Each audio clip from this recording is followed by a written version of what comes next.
Hello guys, ito ngayon yung aking shop. Medyo nagbago ang isip ko na gawing alaga ako ng hito. Gawin kong fish pan, concrete pan. Ayan. So malaki kasi itong shop ko. Ay kakalog-kalog naman ng ayan o. Bali totally 200 square meter itong area ko. Ayan, ang lawak lang shop ko. Kaya nais kong magdagdag ng isang additional income. Naisipan kong tanggalin yung mga gamitan dito at gawin kong concrete pan.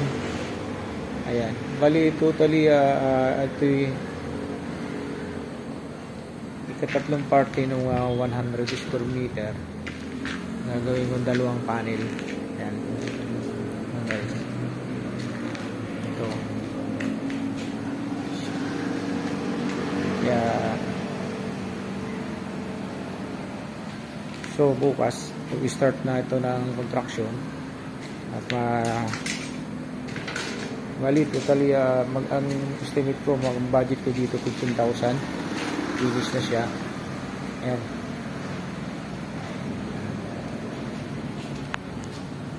So, yan ang aking plano ngayon. Kasi medyo humihina na yung aking business na shop. Ang dami na kasing kalaban ng mga welder. At napakamura ng welding machine, kaya sila ay bawat nagpapagawa ng bahay, bumibili na lang sila ng machine at ang gumagawa sila na lang. Kaya yun, medyo naghina yung shop ko, pero actually hindi naman totally mahina, hindi naman nasisiro. Ay sorry,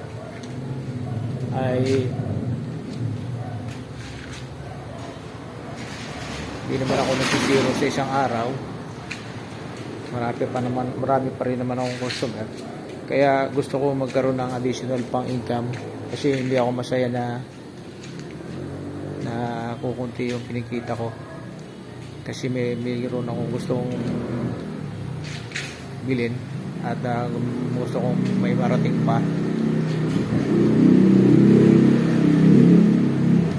ibang business, matry ko itong pan ng African Hito.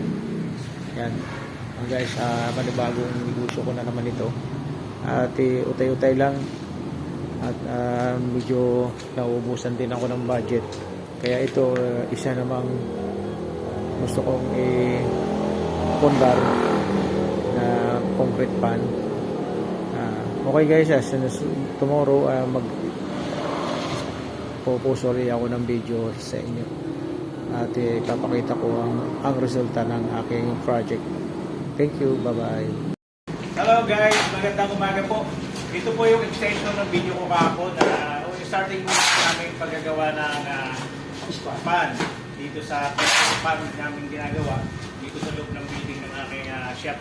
Kasi yung shop ko kino-convert ko ng concrete pan kasi ang laki po ng area ko. So ito po yung layout namin para sa mas matibay.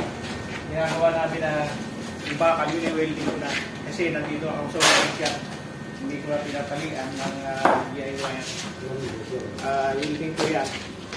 Saka siguradong matibay. Saka namin layout na hagod lang.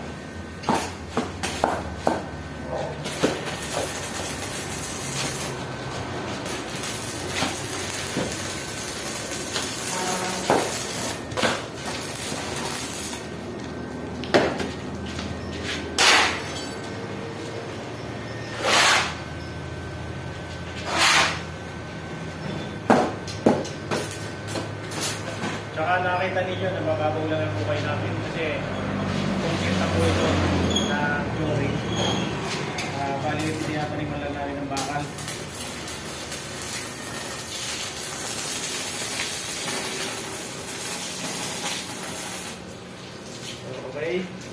Busy na po tayo sa pag-aasinta ng hollow block. At nakahalo na si Majid.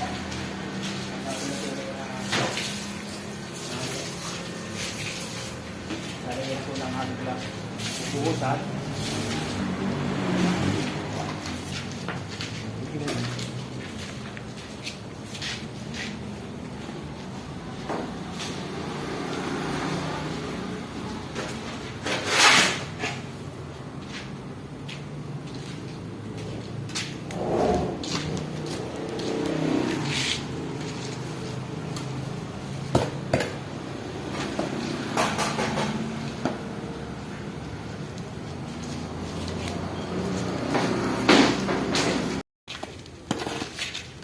Yan. Hindi mo matapang. Tama lang, Majid. Tama yan. Papantay natin itong buhos sa flooring. Saka natin lalagyan ng hamid.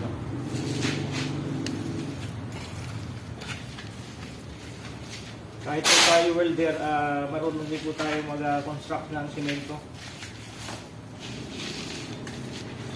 Hindi sa bumayad pa tayo ng labor. Tayo na lang.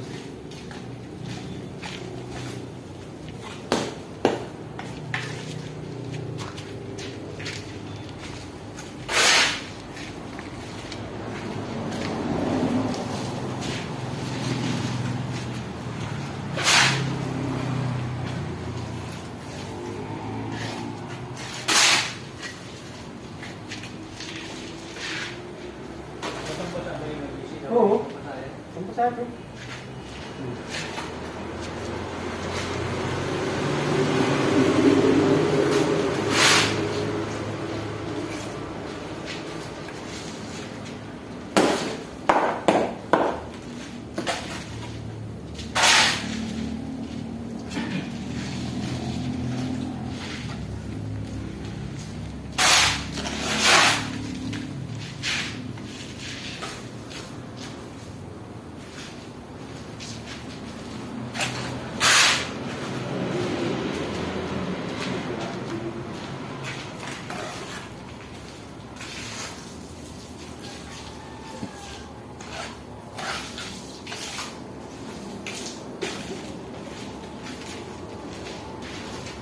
Lagyan na muna natin yan.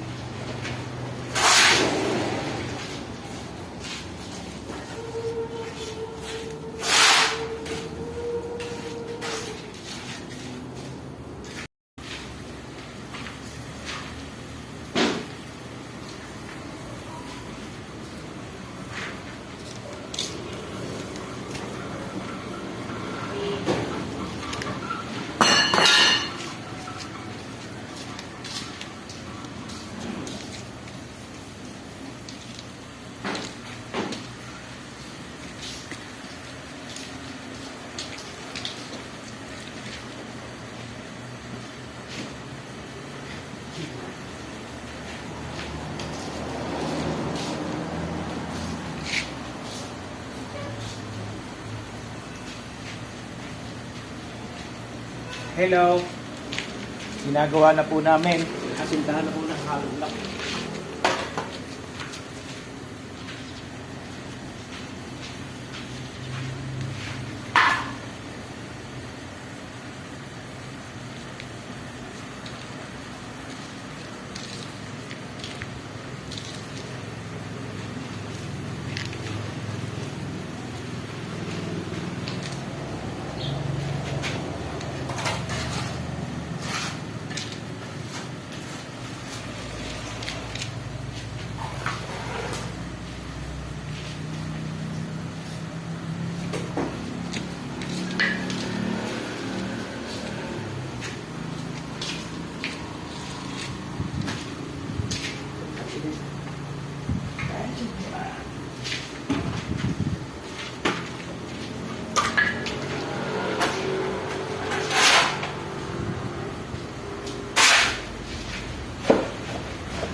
Apat.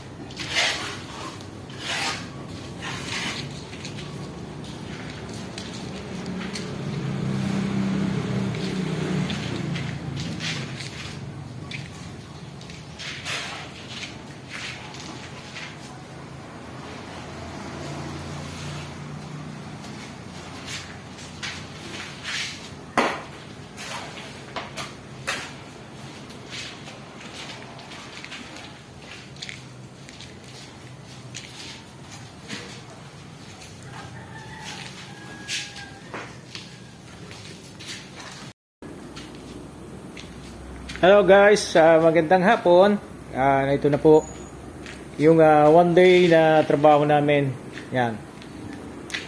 Bali, dalawa lang po kami yung gumawa. Nakatatlong patong ng hollow block. Yan. Actually, ang haba po niya ay 600 by 250. Yan. 250 po ang lapad. Tapos ang haba niya ay 600 cm. Ayan. Imagine nyo guys, kami lang dalawa dito ni Tatang. Ayan. Ang haba niya. Ang gawa namin. Siguro mga 2 days may flooring na to. Puplurin pa namin to para hindi tumagas. Ayan. At pahinga na kami, hapon na tsaka napapagod na rin kami. Ayan, so marami pa kaming buhangin, so kakakasya pa siya sa flooring at palitada.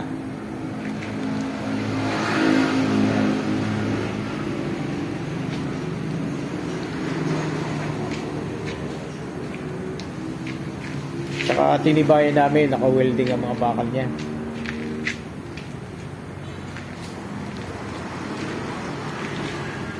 Kanina, bali, umpisa pa lang kami. One day, may development na yung project ko. Siguro, target ko po na ito 4 days. Finish na to. Abangan nyo po next video ko para makita nyo yung finish nito. At malapit na po siyang lagyan ng laman. Pagkatapos ng testing namin na walang tagas, so yung lalagyan na namin ng laman. Okay guys, maraming salamat. Next video, papakita ko sa iyo tomorrow.